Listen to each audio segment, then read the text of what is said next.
Welcome back to another episode of Inside Sales. Brought to you by our sponsor, VanillaSoft, with your host, Darryl Praill.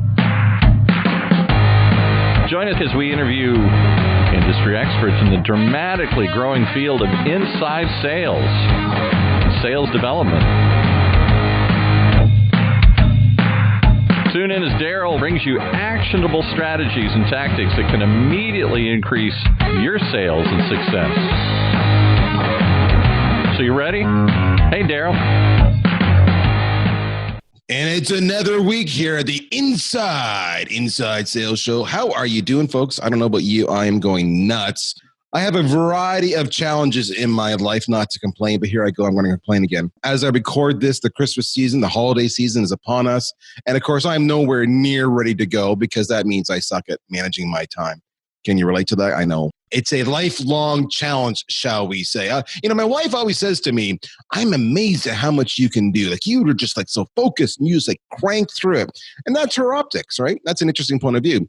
My point of view is, I suck at it. I'm always behind. I'm always playing catch up. I'm always apologizing. I'm always asking for an extension. Yeah, I suppose in the big picture, I'm getting stuff done, but that doesn't meet my expectations of me. So I don't know if you can relate to that or not, but that's certainly something that I am afflicted with, my lifelong struggle. And we all have that, don't we? We all have these tidbits about our personality that we're self-aware. And what you don't understand, or maybe you do, is that those influence and affect your ability to sell, whether it's on the phone and email and social, what have you. I'll give you another example, another one of my insecurities. When I'm on social media, if you follow me, LinkedIn, Twitter, etc., I guess I have a reputation of being a straight shooter. I like to think instead of being a straight shooter, I'm just being honest and real. You make a BS statement or you're misleading. I'll give you an example. I hate when people mislead young people or new people to the sales profession with promises of riches and millions if you just do X, you just do Y,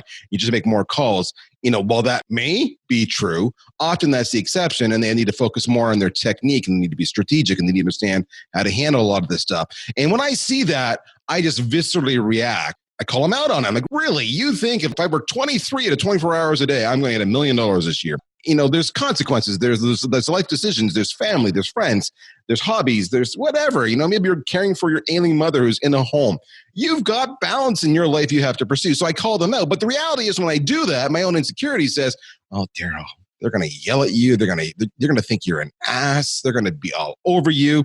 And before you know it, then I second guess and I hesitate in my posts. And again, that insecurity about upsetting somebody, but that conflict that comes through and everything I do. It's no different than when I'm on the phone or I'm even in a live face-to-face meeting. And we're having a conversation. I'm trying to convey and demonstrate and persuade on the challenges that prospect might have and on the merits of my decision, on my solution, and how my solution can really make their life better. If I understand you, Mr. Prospect, you're telling me you have this situation, you have this pain, it's having this impact on you, you have this critical event coming up shortly, and if you don't do anything, this is the consequences. I hear you. Did I get that right? Yeah, I get that right. Okay, well, here you go. Blah, blah, blah, blah, blah. And you can see how my solution will help you with that one now that we've done this little bit of discovery. And then they throw out objection after objection after objection. And my insecurity really comes to the fore. Did I not prep enough? Did I not do enough homework? Did I not do enough research? Am I not ready? And then I find myself occasionally, I know this is going to rock your world, stammering, stumbling, hesitating. And of course, you don't want to hesitate. You want to build and convey confidence. If they say you're not sure, then they're not going to be sure. So how do you respond to that? How do you handle those objections in life? And that could be an objection on a social media post like I just talked about, but more than likely, it's going to be an objection in your sales efforts. You finally get that prospect on the phone. You're on the phone with a gatekeeper. No matter what, you're having that conversation and they throw that objection your way. What do you do? How do you handle it? Well, I am not that smart. Michael Pedone, founder and CEO of SalesBuzz, and you can check them out at salesbuzz.com. And again, you should be multitasking. If you're not driving right now listening to this, pull up LinkedIn, go to Michael Pedone, SalesBuzz, click follow or connect, your choice, whatever he's got there. He, my friends, he knows the answer to how to handle objections. and he's here today. Michael, welcome to the show. Hey, how's it going? Happy holidays to you. Absolutely. You're in Minnesota. Yeah. You're a huge hockey fan, are you not? My daughter plays hockey, so I'm up here with her right now. But I'm actually, the home office is in Tampa. So waking up to -6 degrees today was a little bit of a shock. A couple days ago, I was swimming in my pool. Were you really? And now you're here. And your daughter, is she on a scholarship? Is that what's going on there? Is that why you're she's actually, she plays for a prep team up here called Shattuck St. Mary's. So, but she just had hip surgery. So it's her senior year. And so I'm just up here taking care of her and getting her to her appointments, get her healed back up. So hopefully we can get her back on the ice and win a national championship this year. What a fantastic father. See, now I'm feeling insecure again. I'm going full circle because I was never that good. So there you have it. All right. So Michael, talk to me about objections. This is what we're here for today. I want to understand. I know you and I have had a conversation. We were on a webinar recently together where we talked about this, and the conversation was so lively that we actually ran out of time. We actually went over, and the audience was not complaining about running out of time. The audience was complaining that they had to leave because the content was so good. So that's when I said, boom, I have to have you back on this conversation on the podcast because my posse here wants to hear from you.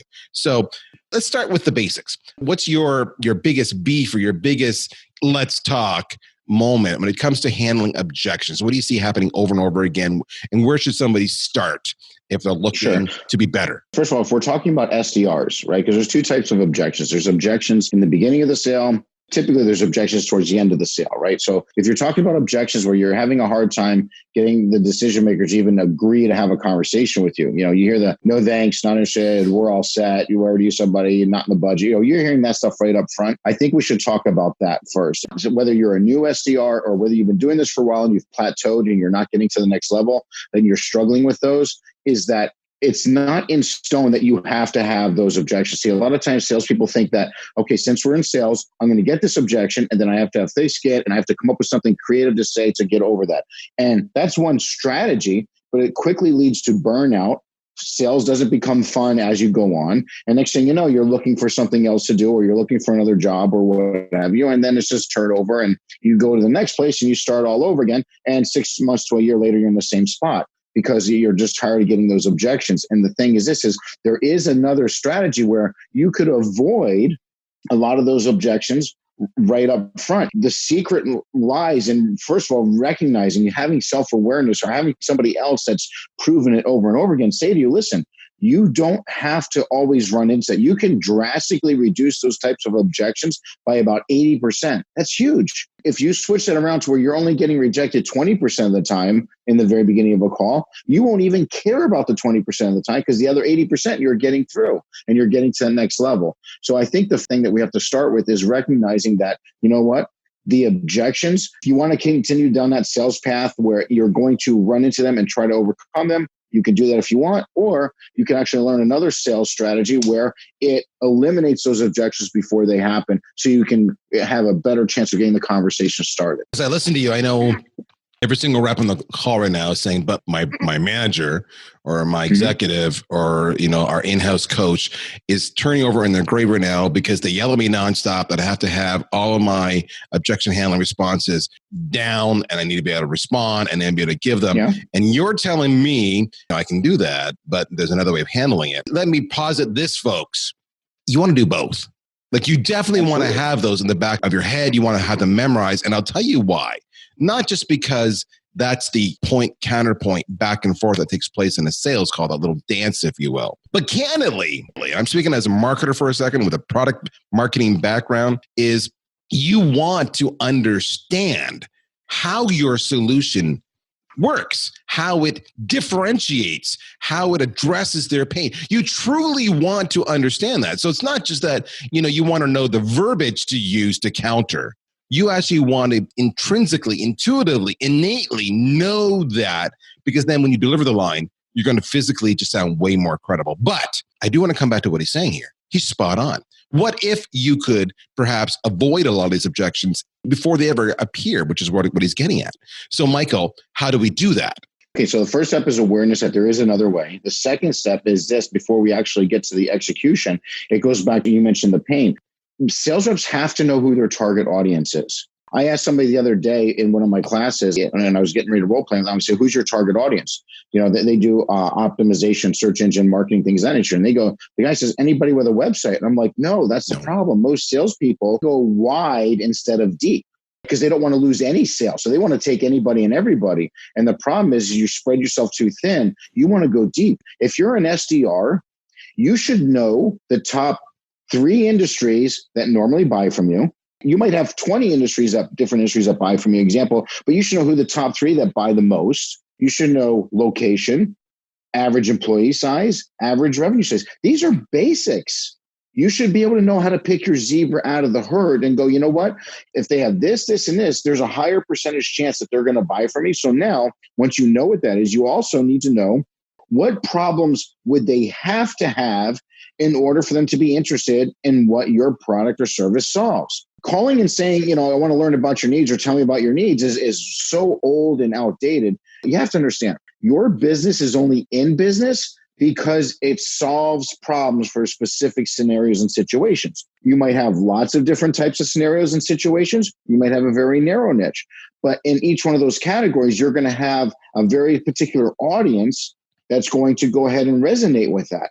And so as an SDR, I don't have to always get objections. There's a better way, which we are going to show you today real quick. But it also starts with knowing who's your right audience. If you are simply calling on somebody that has absolutely no needs what you offer, you could have the best sales strategy in the world, and you're going to have to work 1,000,000 times harder to get one person to buy from you. You could have basic sales skills, but to hit the right target audience, and you're going to do very well. It makes perfect sense. Know who your audience is. I would say as a marketer, know who your ideal customer profile is, where you kick ass and where you can have the easiest impact and the fastest way to connect, especially from a marketing point of view. And sales is no different on this front. You only have a few seconds often to establish that level of interest. Personal story that changed my viewpoint on cold calling and prospecting. Go for it. So I've always been a strong closer. I took this one job and they wanted me to do a lot more cold calling first and prospect. Normally the leads are just there. They actually wanted me to prospect and find my own leads. I equated it to, the old style vacuum cleaner salesman going door to door and throwing dirt on there when they open up. I'm like, I don't want to do it. And he goes, no, listen, we were selling advertising, right? So he goes, here, you get this competitor's magazine. Here's what you do. You start flipping through the magazine in all the ads that are full page ads. That's your target audience. So we wanted to get advertisers into our side. He says, ignore all the quarter page or little eighth of a page or half page ads. Those people are just testing the waters. The people that are already spending money, they already know the value. They're already looking to gain new business, go after the full page ads. They have the money. And it was just something that small that is what led me down the path of learning what an ICP is. And then starting to ask more questions about the basics. And then from there, it was like, I had no fear picking up the phone because I knew that if what I'm going to say is going to resonate so soundly with them, I won't care about the few rejections I get for the day because I'm flipping the funnel in the sense where instead of getting 80% rejection or 90% rejection, I'm getting 80 or 90% acceptance, and I don't care about the other 10 to 20% rejection at that point. Does that make sense? It makes perfect sense. I love it. So I'm going to do a teaser here with the audience. I know that Michael's a huge fan of the power of the opening value statement, which is tied to your ICP. So with that, don't go anywhere. We're going to be right back. Stay tuned, folks. CRM was designed for managing relationships. Sales engagement is designed for starting them. Current stats indicate that sales reps only contact new leads about 50% of the time and make less than 2 attempts to contact them. And they're only about 35% productive. CRM is the wrong tool to engage sales prospects. VanillaSoft is an engagement platform. It allows you to rapidly turn marketing qualified leads into sales qualified leads. According to user reviews, VanillaSoft will increase your pipeline and productivity by 3 times or more by ensuring each new sales lead is engaged within seconds persistently and with the cadence that's optimal for your prospects. Don't let your sales leads fall into a black hole. Take your lead engagement and sales qualification out of your CRM. Try VanillaSoft for free at VanillaSoft.com. Okay, so we're back. Know your audience, know your ICP, know your. You also talk about know your objective. I've heard you talk about that, but we'll get to that in a second. Talk to me about the opening value statement, because this is really where the rubber hits the road and how you can preempt a lot of those objections, if I recall. It is, but you have to put things in proper order, right? So you mentioned we're going to get to the objective in a second. The objective has to come. You have to know what the objective is before you get the right opening value statement, right? So before we get to OVS, most salespeople think that their objective, even if they're an SDR, their objective is to set an appointment. Okay, let me ask you a question. Why would you set an appointment with an unqualified prospect for your AE? Now, most SDRs will go, well, no, I got the right title. I'm calling the person with the right title, so they're qualified. That's not qualifying. There's 3 phases to qualifying. The first phase of qualifying is, do they have a problem that they want solved that your solution can fix? If they don't have that, they're not qualified. That's really hard for salespeople to comprehend. And they're like, wait a minute. No, I mean, we offer this. They're in the right industry. They'll want our service. Not always. Let me give an example. If you sell cars, if the dude just bought a brand new car yesterday and you follow up with them, guess what? Not qualified. Doesn't need it. Just got one. Point here, though, right, folks? And you're right now going, but I have these activity numbers I have to hit. I have to have so many dials. I have to have so many conversations, and I have to set so many meetings. And if I've got a dude willing to take a meeting, why would I not do that? Michael's point here is, think about that. Yeah, you may have made a meeting and you hit your activity number, but if the AE takes that and says, this is a chump change meeting, this is a waste of my time, and I could have been closing somebody else when I was following up this piece of crap, then all of a sudden they're going to not want to take your meetings anymore. You want to be strategic and set killer meetings so that when the AE takes that, they're going to go, oh my gosh, this is a meeting from Praill. Every single one he gives me is killer, and boom, your career just goes on a rapid trajectory. Fully agree with the point you're making there. Talk to me about the opening value statement, because I want to get and throw some questions at you, some common objections, but I'm cognizant of the time. All right. So here's the thing. You build your prospect list that matches that. You know what your objective is. You want to get a conversation going so you can qualify them and then set that appointment where it'll have a higher close rate. Now, how do you do that? Let's say you have all that information in front of you. You got the right suspects in that database. It's what you say after hello, my name is going to be the key. See, most people get objections after they do their introduction because their opening value statement is all about them and what they do and not what it solves for the prospect. Well, like so if you call and say, hi, this is Michael Pedone with XYZ Company, and we provide blah, blah, blah, and I'd like to get on your calendar. Is next Tuesday or Thursday better for you? You're probably going to hear, no, thanks, not interested. We're all set. Already have somebody that does that. Not in the budget. And now the strategy that is widely taught is, well, when they say that, come back with something else. I heard somebody say recently, and ask a question like, well, you're not interested in increasing sales? Yeah, I mean, that's so, it's so cheesy. Confrontational that of course they are interested in increasing sales, but now you're standoffish. I mean, if you were picking up somebody in the bar that way and you responded like that, I mean, obviously they're not going to gravitate you. They're going to pull away. But you're not interested in having great sex?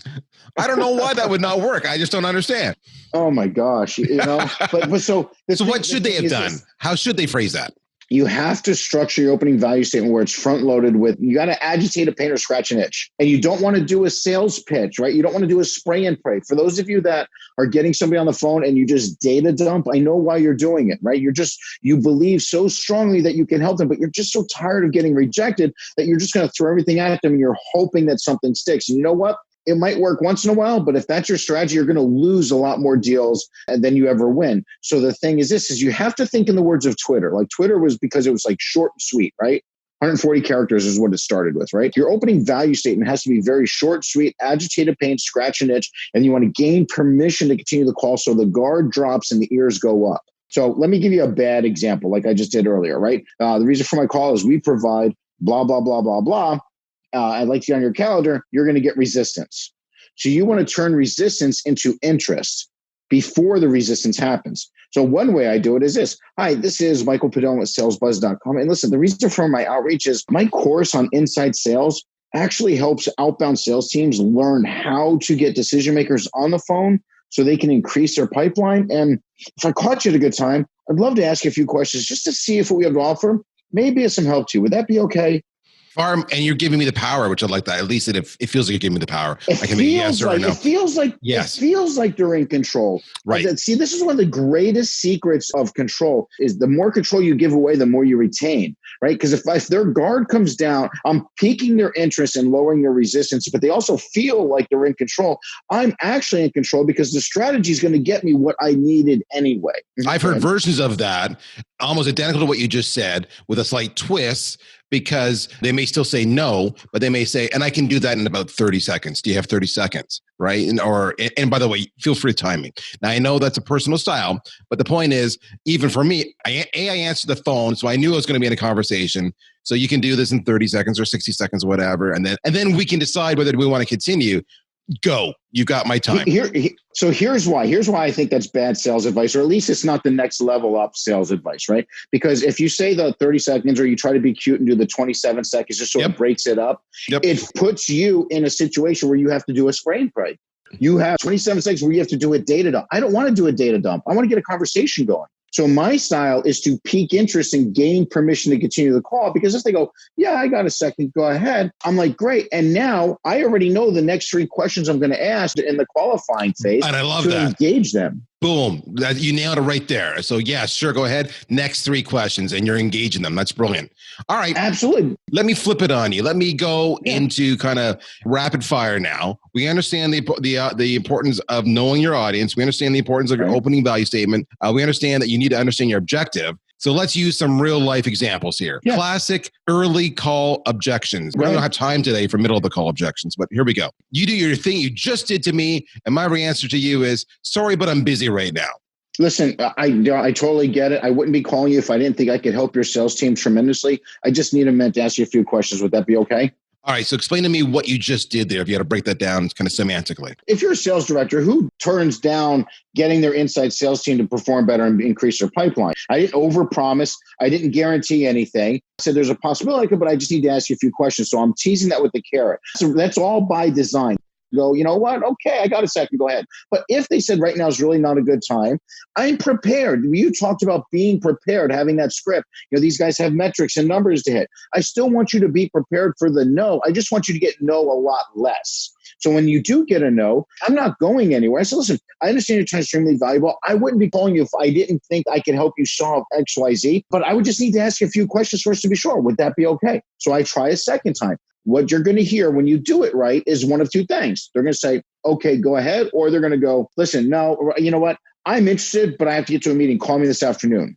That's okay. The third thing is, right, there's only 3 things. They're going to say yes. They're going to say set a time to call, or they're going to come back with a third no. So I have a strategy for that. You ready? Yeah. It's called planting the seed. So if you came back out after I tried that second thing, go, listen, right now is really not a good time. No problem. I'll tell you what. What I'm going to do is this, Darryl, because I really think I can help you. I'm going to send you my contact information. If you ever run into a situation where you're going to have to start having some uncomfortable conversations with your sales reps, they're not hitting their numbers, they're not picking up the phone, their skills aren't where they need to be, I might be able to help you with that. At least you'll have somebody you could reach out to. We can have that conversation at that time. Is that fair enough? That's totally fair. It's cool.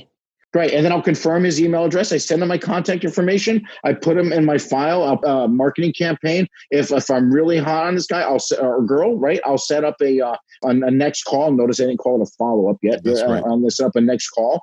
And then I'm gone.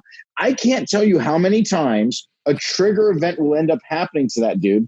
And all of a sudden, they're sending me an email. They're calling me back. Now I have an inbound lead, all because I planted the seed. I used to do it so many times that my manager said that guy has no chance. I mean, he was, it was like a little worm in his brain all night. He kept thinking about, if you're a sales director, you're going to have uncomfortable conversations if they're not hitting numbers, right? Things of that nature. So this is where you have to know the pain points of your target audience. Now, somebody might listen to this and go, well, that works for you in the sales training field. No, I did the same thing in every industry I'm in. The plays are the same.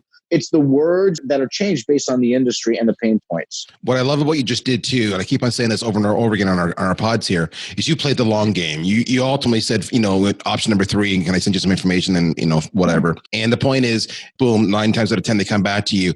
You played the long game. Too many of you listening are trying to get that home run every single time that first call. Don't. Build a relationship, play the long game. Next one. We already have someone for that, but thanks anyways. See, that means your opening value statement is you're talking about your product and what you do, not what you solve. Listen, your target audience already has a solution for what you offer. I don't care what you sell. They already have some type of solution that you offer. You're not coming up with a brand new invention. They have, so whether you're selling a software, if it's logistics or if it's marketing, they already have something in place. If you're getting that response, your opening value statement is talking about what you offer and not what you solve. So for me, if I would have called you and said, hey, let's say you're a sales director, and I go, the reason for my call, I offer an online sales training course, and I wanted to, ask you a few questions like, we already do sales training in-house. That would have been because my opening value statement sucked and it led you to respond that way. But if I said, the reason for my call, I specialize in helping outbound sales teams overcome call reluctance. If you have a team of 20 sales reps, I'll bet you have at least 5 struggling with call reluctance, even though you have sales training in-house. Now, all of a sudden, I'm not getting that objection. I'm getting a better response. Does that make sense? It makes sense. You're speaking to the pain and the benefit as opposed to speaking to what you do, right? So you're leading to a conversation. That's a big thing. I love that. Next one. We don't have money in the budget for this right now, but thanks anyways. That tells me that you over-explained in the beginning. You did a data dump on what you did. So you didn't follow the process. Your opening value statement's job is to do 2 things and 2 things only, and it's supposed to do it in this order. It's supposed to pique interest first, gain permission second. So once that happens, if you pique interest and then you gain permission, you're now in a position where they're giving you permission to be able to ask them some questions, right? So you get a conversation going. This is what you want. If you're getting the objection that you just mentioned, it tells me you're over explaining what you offer. And then they go, yeah, we don't have it in the budget for that. And now you can try to overcome that, and you can do that sales path. Or as a straight commission sales rep all my adult working life, I got tired of that. The burnout was high. Sales wasn't fun. I wasn't making any money. I analyzed, why am I getting these? Instead of trying to overcome, I'm going, what did I do to cause it? And then when I fixed my opening value statement, I left those objections in the dust. I started having more conversations, started making more money. It's up to you guys on which path you want. All right. So if you're like me, folks, I know you're listening to Michael and you're going, damn, keep on going. But you may have noticed we're basically out of time. What I want you to do, if you haven't done it already, is I want you to follow Michael on all the social media platforms. You can learn more about his services, sales training, everything sales related at salesbuzz.com. Michael, what's the best way for them to call you or contact you directly? Best way, if you have a sales team that needs help, go to my website, salesbuzz.com. You can take a free course on demand right there. All my training is done live like this. But if you're interested, if you need help, to take the free course first, see if you like what the on-demand session has to say. And if it resonates, then, reach out to me. We'll talk from there. Talk about the world's most understated sell, but most compelling. Take the free course. Why would you not take the free course? And in fact, you should take the free course with everybody you work with and throw it to your managers as well. And you're going to see the impact it makes. Take the free course, apply the lessons, use these lessons here, A/B test it like we talk about all the time, guys. Try it in real life, and if it works, go back to salesbuzz.com and Michael Pedone and continue this conversation with him. My name is Darryl Praill. Michael, thank you for your time today. Thank you, guys. All right, we're done. We're out of here, folks. Wishing you a wonderful holiday if you're listening to this in real time. If you're listening to this on demand, pay me. Ask me what gifts I've got. In the meantime, I'm Darryl Praill. I'm with VanillaSoft. This is the Inside Sales Show. We'll talk to you soon. Take care. Bye-bye. You've been listening once again to another episode of Inside Sales, hosted by Darryl Praill, the CMO of VanillaSoft. Tune in every week for actionable ideas to increase your sales productivity. Sponsored by VanillaSoft.